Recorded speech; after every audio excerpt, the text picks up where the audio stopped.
SEP Fanfic Readings presents Finding Hermione by ebookdragon. Chapter 12. The Relationship Reveal. November 9th. Draco was nervous. It didn't sit well with him. He preferred to stride confidently into any situation, preferably with a plan, maybe two. Today was the day.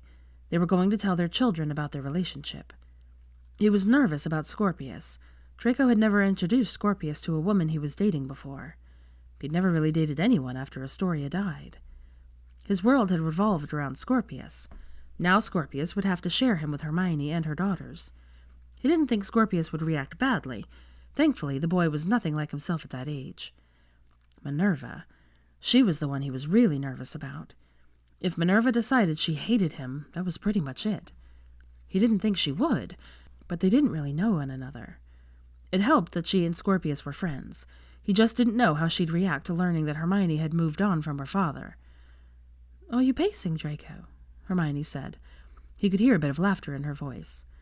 Draco stopped and looked around, confused to find that he had been wearing holes in the carpet. "Yes, it seems your bad habits are rubbing off on me." Hermione tugged on his hand and had him sit on the sofa with her. "Why are you pacing?" Draco massaged the back of his neck before answering. "We have to tell the children about us today." "Are you worried about how they'll react?" "Yes, not Scorpius so much. I'm worried Minerva will hate me." Hermione turned Draco's face, forcing him to look at her. "Minerva is not going to hate you, Draco." "But how do you know? What if it's too much for her? The last time we were at the school, you were telling her about her father, and now we're telling her about us. I don't want her to get anxious every time she sees us at the school." Hermione placed a gentle hand on his cheek. He leaned into it, breathing deeply. "Trust me. She's my daughter, Draco. She won't hate you." "Can we maybe wait to tell them?"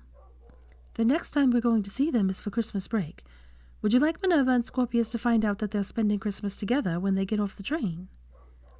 Maybe not the best way to reveal their relationship to their children. Nothing like an, "Oh, hey, by the way, we're celebrating and we're all going to spend Christmas together," to start off the holidays. "I hate it when you're right." Hermione smirked at him. "I know. You'll get used to it." Hermione leaned over and kissed him softly. Draco felt all the anxiety melt away as her lips moved over his. She was gone much sooner than he liked. "If you're done being hysterical, let's go. Ginny told me to remind you to bring the brooms." Draco followed her out of the study, mumbling, "I wasn't being hysterical." He unlocked the closet where he kept the brooms and took out 3 firebolts. He knew Hermione wasn't going to play Quidditch, so he thought 3 would suffice. Hermione came back with the picnic basket and the blanket. He took the basket and the blanket from her and awkwardly juggled all 3 brooms and their lunch. Hermione smirked at him but didn't say anything, knowing by now that he wasn't going to let her carry anything. They apparated to the front gates of Hogwarts. Draco levitated the objects to float behind him when they landed. He kissed her quickly before they walked through the gates and held his hand out to her. Hermione smiled up at him and took his hand in hers. He took a deep breath, willing his anxiety away. Minerva, Scorpius, and James came running up to them as they crossed inside. They stopped when they saw their hands linked. James nudged Scorpius, grinning. "I told you it was true." "So you two are really together?" Scorpius asked. Draco didn't miss the grin on his son's face. Maybe this wasn't going to be as bad as he thought. "How did you—" Hermione started to ask. "Honestly, Mum, we see the paper," Minerva interrupted. "Sweet Circe, Minerva, why are you even interested in the paper at your age?" Hermione asked. "You two have been the gossip columns for months. Did you think the older kids weren't going to figure out who we were and ask us?" Minerva replied. "Well, I guess the question is, how do you feel about it?" Draco asked. "Before I answer, I want to know what your intentions are with my mother. She just got out of a relationship. She doesn't need someone toying with her affections," Minerva replied with her hands on her hips. The expression on her face reminded him of Hermione when she was that age. Draco stared at Minerva, surprised. How old was this child? It wasn't something he expected from an 11-year-old. She was Hermione's daughter, after all. "Hey, that's my dad you're talking about. He's not some playboy," Scorpius defended him. "It's okay, Scorpius." Draco wrapped an arm around Scorpius and ruffled his hair. "Minerva, you really are your mother's daughter. As for my intentions, they are honorable. I'm serious about your mother. It's not a fling for me." Draco answered her. Are you going to get married? James asked. The boy was grinning ear to ear, clearly enjoying the show he was witnessing. James, honestly, it's too soon for that, Hermione said. Draco started guiding the group down to the lake for their picnic. Yes, he thought, but he didn't want to scare Hermione or Minerva. This was going better than he thought it would. So, you two are okay with this? Yeah, if you're happy, I'm happy, Scorpius said with a shrug. If you make my mom happy, then I'm fine with it too. But if you hurt her, I'll hex you into next week, Minerva answered, pointing at him with her eyes narrowed menacingly. Draco would have laughed at how adorable the expression was, but he didn't want to hurt the girl's pride. Don't you threaten my dad, Scorpius shouted at Minerva. He's dating my mum, Minerva shouted right back. Children! Hermione and Draco admonished together. They looked at each other and laughed. You two are totally going to be siblings, James laughed. Why don't we go meet everyone for our picnic? Hermione suggested. How are your studies going? We see what you're doing, Mom, Minerva said, calling her mother out on the subject change. Well, you are my daughter. Are you all staying out of trouble? Hermione said, hugging Minerva to her.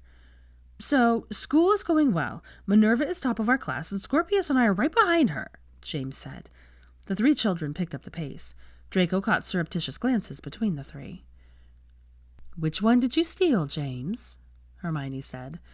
I'm not sure I know what you're talking about, Auntie, James said, trying for an air of innocence. It was ruined by the grin that kept emerging despite the boy's best efforts. Wait, steal what? Draco said, looking between Hermione and James. Neither was paying attention to him. Scorpius and Minerva were doing a better job than James at trying to look innocent. He recognized that look on Scorpius.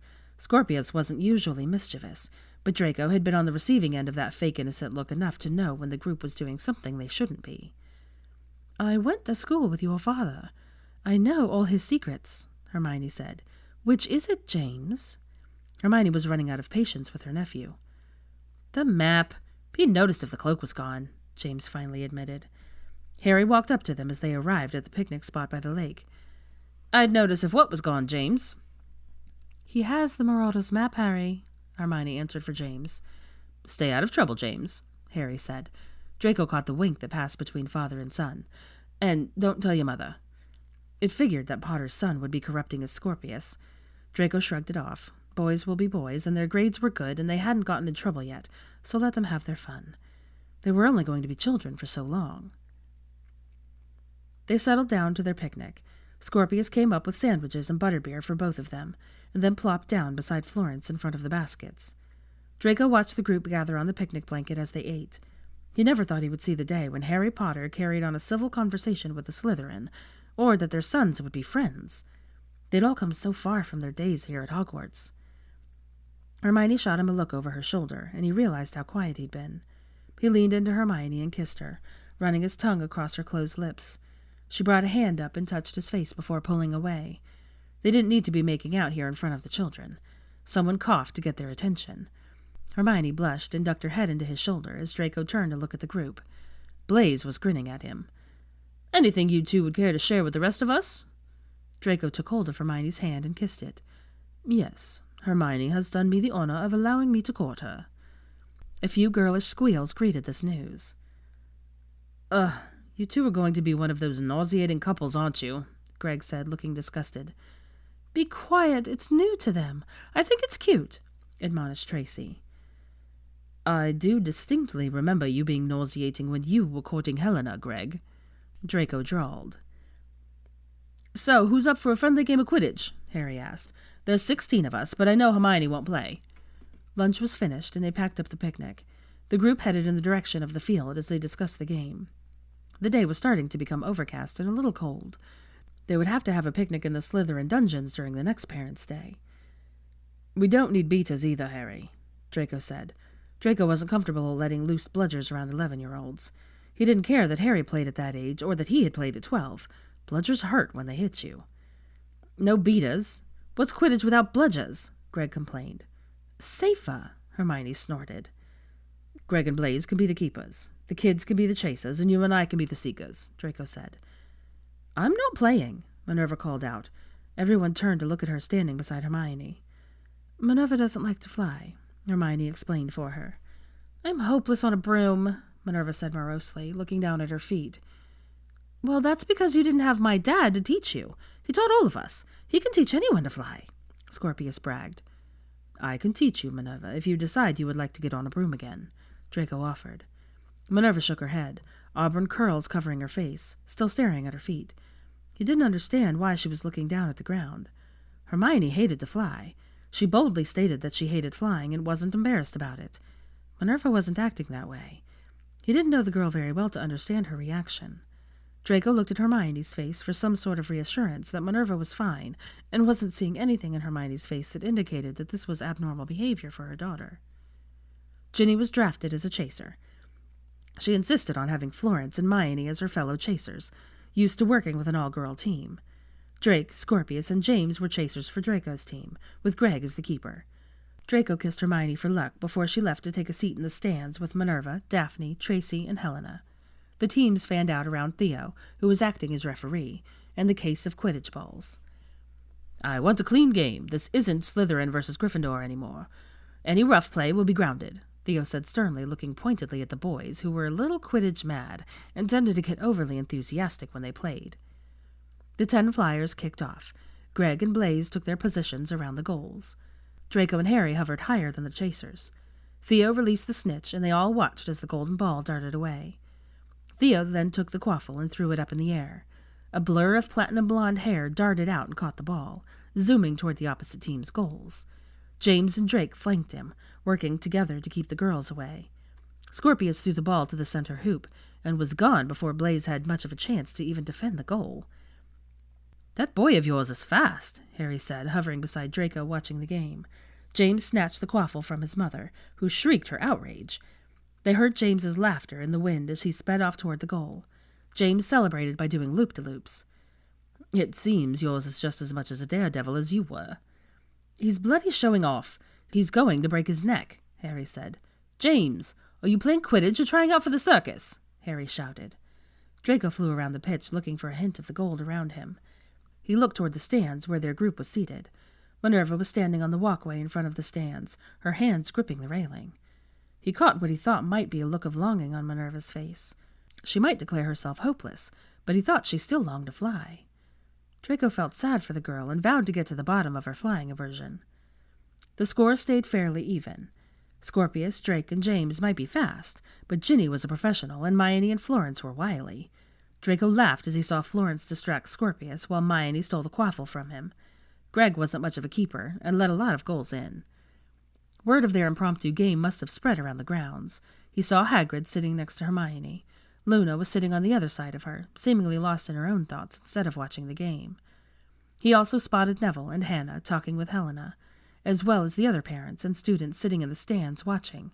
He even spotted the headmistress watching the game and cheering. Harry was at the other end of the pitch, circling around looking for the snitch as well.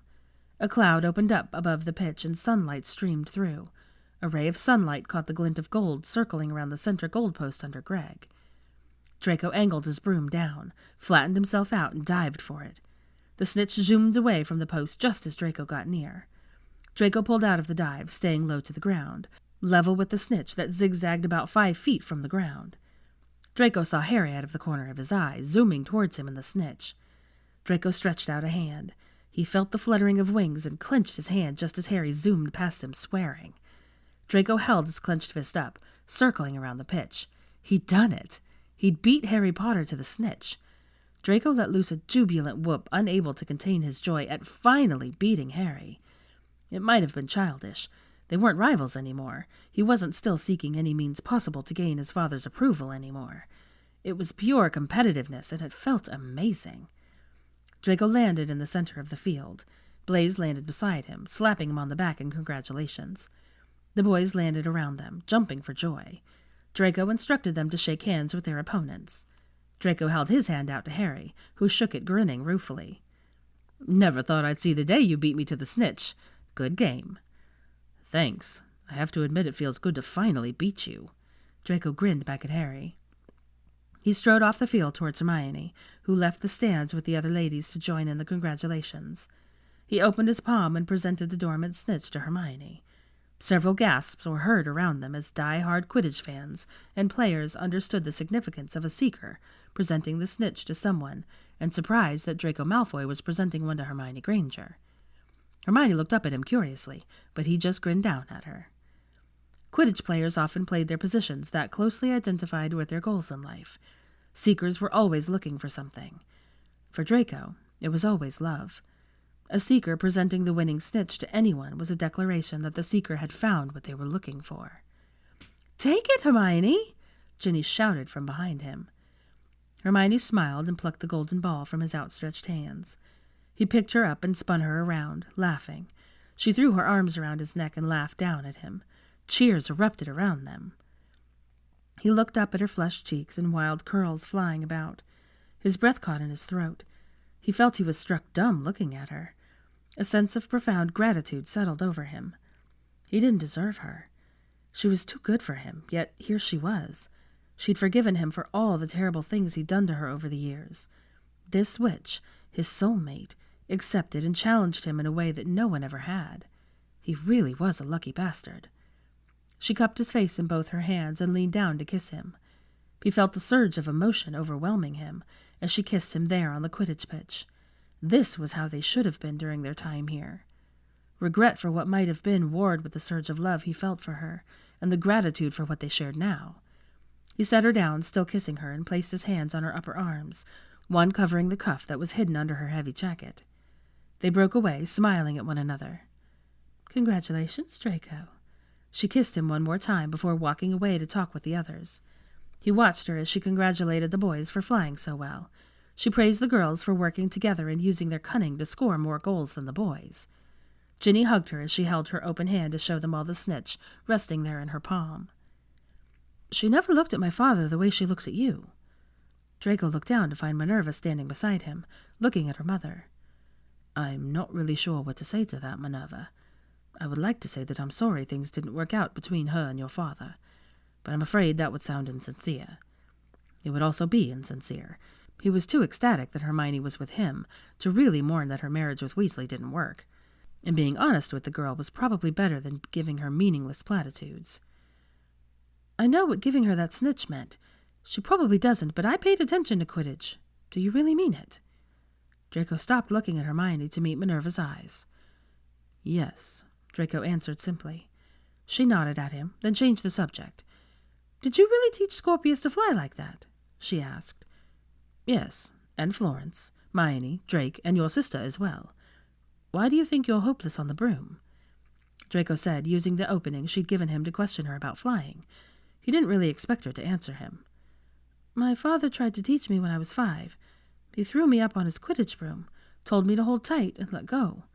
He took off really fast. I had no idea how to control it, and I fell off. I hit my head on a rock. I started crying, and my head was bleeding. It hurt so much, and it was so scary. He and my mom had one of the worst fights I'd ever heard that night. I was too scared to get on a broom after that. I had a panic attack in Madame Hooch's class, and she excused me from flying lessons after that." Draco could feel a tick in his jaw as he tried to contain his anger at yet another reason to hate Weasley. He'd acted like an idiot and completely traumatized his daughter. Putting a young child on a racing broom meant for Quidditch was a disaster and a tragedy waiting to happen. She could have been killed. She was extremely lucky she wasn't killed. Draco breathed deeply through his nose, flexing his hands into fists and releasing before flexing them again. Weasley should be glad he wasn't among the spectators right now. No force in this world could have kept Draco from kicking his ass if he caught sight of him. Calm. He needed to calm down. Once Draco regained control of himself, he turned to Minerva and gently asked her, "Would you like to give it another try? I will teach you properly." "I don't know. It looks like fun, but I'm afraid of falling again." "I don't want to pressure you, but I think learning would really help you conquer your fears. I don't want you to miss out on something fun just because of one bad experience. Talk to Scorpius and the rest of the baby snakes. They'll tell you how I taught them. It will be a little different from you because you're older than they were, but we can talk about it if you decide you want to try." "I'll think about it." Well, it wasn't a no. That was progress, at least. Maybe if she agreed, they would be able to form their own bond. Draco asked Hermione to walk around the park with him before they went inside to go get Rose from the elder Weasleys. He held her hand as they strolled through the park. It was getting cold, but Hermione's warming charms kept them comfortable. He could see the rounded bulge in her jacket pocket from the snitch. "I saw you talking with Minerva. You looked engaged there for a minute. I thought maybe she said something, but then you both started talking normally again." "Minerva told me why she didn't like flying," Draco said to explain why he looked so angry. "Why were you so mad about it? It's perfectly okay that she doesn't like to fly." Draco stopped walking and stared down at Hermione, flabbergasted. "What exactly do you remember about Weasley teaching Minerva to fly?" Draco asked slowly. "He said she was afraid of heights. I understood that, so I didn't push her to keep trying." Draco grabbed her by the arms. "I don't think that's what actually happened, Hermione." He related Minerva's story to Hermione. The rage that consumed Hermione was difficult for Draco to control. The news of Weasley's neglect of their daughter was too much to take, especially coming so close on the heels of his attempted kidnapping. 3 trees fell victim to her rage as she pointed her wand at them and shouted incendio. He let the trees burn momentarily before putting them out with jets of water from his wand. "I'm going to kill him. This is too much. That bastard is a dead man." She stomped around the clearing, shouting her rage, repeating it over and over again like a mantra. Another tree went up in flames. "You can't kill him, Hermione," Draco tried telling her calmly. He should have just kept his mouth shut and let her rage. Hermione was scary when she was angry, and dangerous. He held out his hand and her wand flew from her fingers into his hand. Better to get punched again than have her wand pointed at his jugular, or have the park burning around them. Unfortunately for him, disarming her meant just pissing her off more. "Give me my wand, Draco!" she shouted at him, holding out her hand. He held it up out of her reach. "Not until you calm down. You're kind of scary when you're pissed off." "I'm going to hex your balls off when I get my wand back," she threatened. "That may impede any fun you want to have with him in the future. Hex the weasel's balls off." Hermione glared up at him. He caught sight of a faint quirk in the corner of her mouth.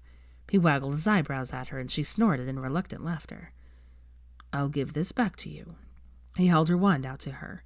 She tried to snatch it away from him, but he held it away from her again. "If you promise to leave all my body parts in their rightful places." "I wouldn't hurt you, Draco." Draco handed her wand back. She took the wand and stored it in the holster at her waist. "Yes, well, I call you my lioness for a reason. You're scary when you're mad, especially when it comes to your children." "He's going to pay for this." "I'm sure you'll think of something appropriately devious," Draco said, hugging Hermione to him, relieved he'd made it out of the situation with all his body parts attached. "Where are you off to?" Hermione asked him as he walked back into the drawing room, carrying a black leather case. "I promised McGonagall that I would bring back some snitches. She's convinced that all the lovesick seekers will start presenting them to their girlfriends." "That was very romantic of you," she said from her place on the couch. He walked over and kissed her goodbye before throwing a pinch of flue powder into the fireplace and calling the directions to the headmistress' office. "You have no idea," he thought as he walked into the flames.